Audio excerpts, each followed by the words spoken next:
오늘 우리가 함께 읽을 말씀 레위기 14장, 시편 17편, 잠언 28장, 데살로니가후서 2장 말씀입니다. 함께 나눌 주제는 정결함입니다. 우리가 힘써 정결함의 삶을 살아가야 한다라는 겁니다.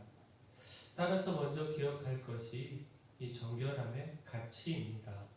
죄를 용서받고 하나님 앞에 정결하게 서는 것, 이것보다 더 중요한 가치는 없습니다. 레위기 14장은 나병 환자가 치료되고 정결하게 되는 날의 규례를 전하고 있는 말씀입니다. 제사장을 통해 나병에서 치료됐다라고 하는 확증을 받고 하나님 앞에서 행해야 하는 정결 예식을 전하고 있다라는 겁니다. 곧 나병에서 완전히 치료되면 제사장이 진찰하여 확인하고 정결 예식을 통하여 진영 안으로 들어오게 했고 7일 동안 장막 밖에 머물다가 7일째 모든 털을 밀고 옷을 빨고 몸을 물에 씻어 정하다라고 하는 인정을 받았습니다. 그리고 8일째에 속건제와 속죄제와 번제와 소제를 드려 모든 죄를 사하고 정결함을 받았습니다. 그런데 이 정결함을 위하여 드려야 하는 제물이 적지 않았습니다. 그 정결함을 받은 사람은 8째 날에 흠없는 어린 순양 2마리와 1년 된 흠없는 어린 암양 1마리, 고운 가루 10분의 3 에바에 기름 섞은 소제물과 기름 1룩을 준비하여 속건제와 속죄제와 번제와 소제를 드려야 했습니다. 가난한 자들도 속건제를 위한 어린 순양 1마리와 소제를 위해 고운 가루 10분의 1 에바에 기름 섞은 것과 기름 1룩, 그리고 속죄제와 번제물을 위하여 산비둘기 둘이나 집비둘기 새끼 둘을 준비해야 했습니다. 이처럼 정결함을 위하여 부담스러울 만큼 제물을 준비하여 드려야 했는데, 그러나 나병에서 치료되고 정결함의 선언을 받고 공동체 안으로 다시 들어와 생활하는 것, 이것과 비교할 수 있겠습니까? 드려야 하는 제물이 결코 적지 않지만, 그러나 그보다 더 큰 것을 드려야 한다고 할지라도 부정함을 씻고 정결함의 자리에 서는 것, 이것이 더 가치 있고 더 기쁜 일 아니냐라는 겁니다. 곧 정결함의 자리에 섰을 때 누리는 이 기쁨과 감격은 그 무엇을 내놓는다 할지라도 아까울 수 없습니다. 자, 우리의 삶도 마찬가지입니다. 우리가 거룩하게 살아가는 삶이 얼마나 큰 가치가 있는지 깨달아야 합니다. 죄를 용서받고 구원의 자리에 서는 것이 온 천하를 얻는 것보다 귀하다라고 하는 사실을 깨달아야 합니다.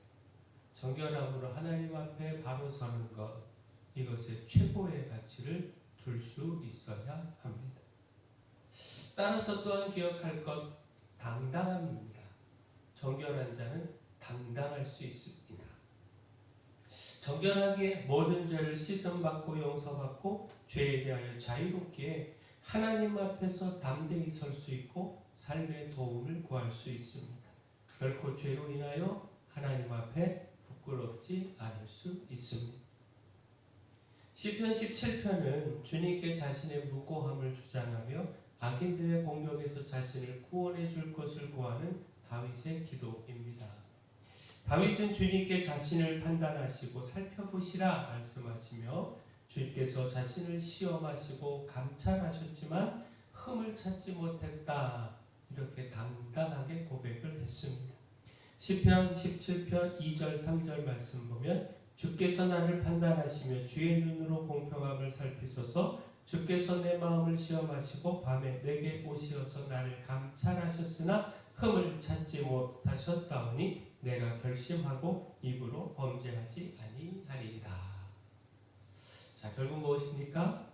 그만큼 다윗은 하나님을 믿는 믿음의 길에서 철저했고 하나님의 말씀을 따라 살아가기를 힘썼습니다. 따라서 자신이 악인들에 의하여 무고히 공격당하고 있음을 호소하면서 이 악인들의 손에서 구원해달라 기도한 것입니다. 물론 하나님의 기준에서 온전할 수 있는 사람 아무도 없지요.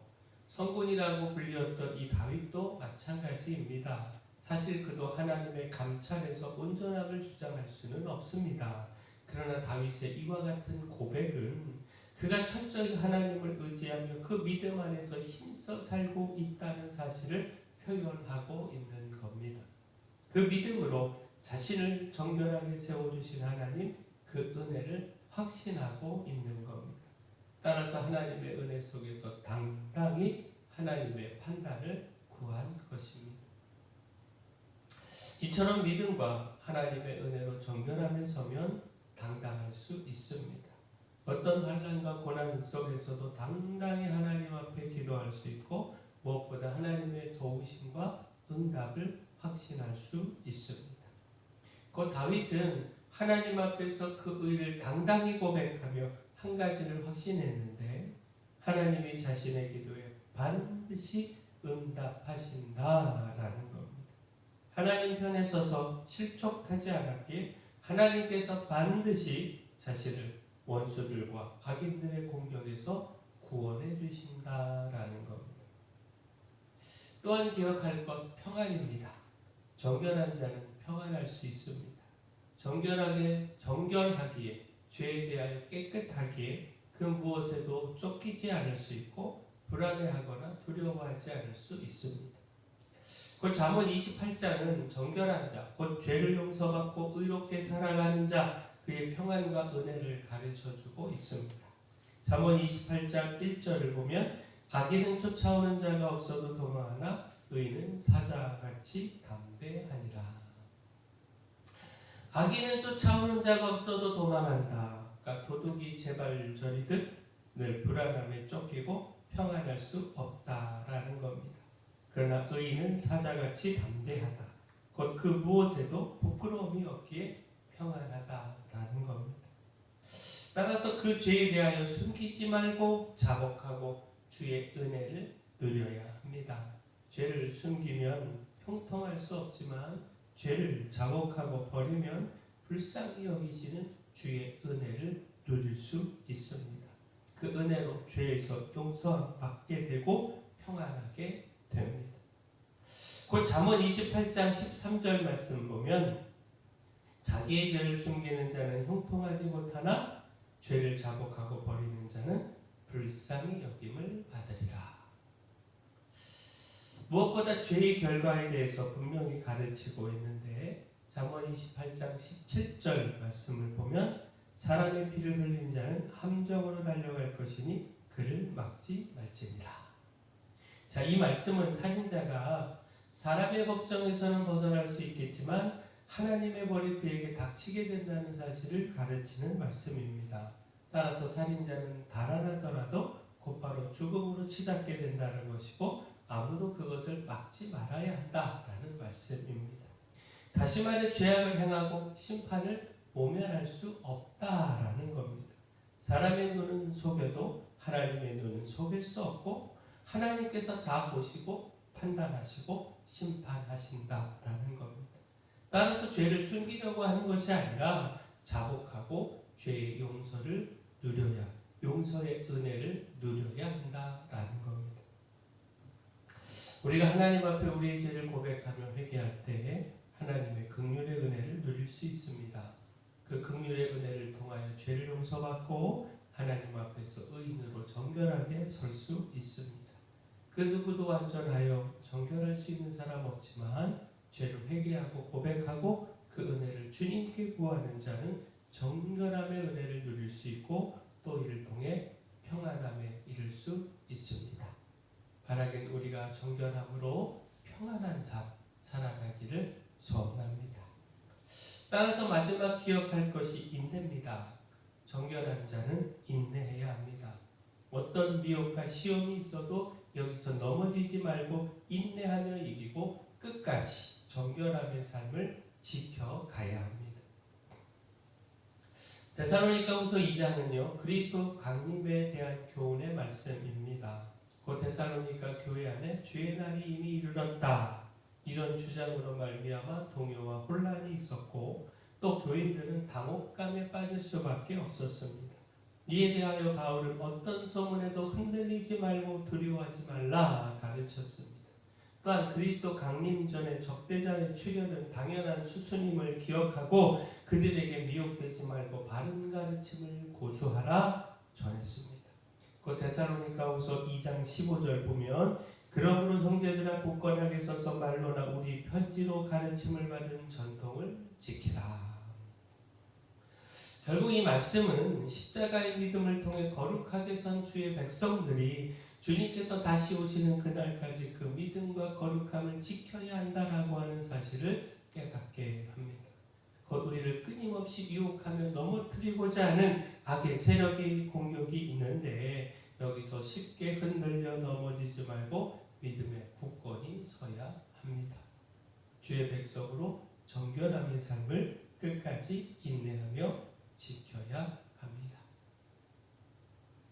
죄를 용서받고 하나님 앞에 정결하게 서는 것보다 더 중요한 가치는 없습니다. 정결한 자는 당당할 수 있고 주의 은혜 속에서 평안할 수 있습니다. 따라서 어떤 미혹에도 넘어지지 말고 인내하며 정결함의 삶을 지키는 우리 모두가 되기를 소원합니다. 사랑의 주 하나님, 정결함으로 하나님 앞에 서는 것보다 더 큰 축복은 없음을 깨닫고 정결함을 위하여 그 무엇도 아까워하지 않기를 소망합니다. 정결함으로 부끄럽지 않은 당당한 삶을 살아가게 하시고 죄를 숨기지 말고 자복하여 용서의 은혜도 누리고 어떤 유혹에도 넘어지지 말고 인내하며 정결의 삶을 지켜가게 하여 주시옵소서. 교회 내 연약한 모든 분들 주님 강력한 손으로 안수하고 치료하여 주시옵소서. 저희에게 주신 사명 이 마을의 빛으로 소금으로 사명 잘 감당할 수 있도록 힘도 주시고 일꾼도 보내 주시옵소서. 예수님의 이름으로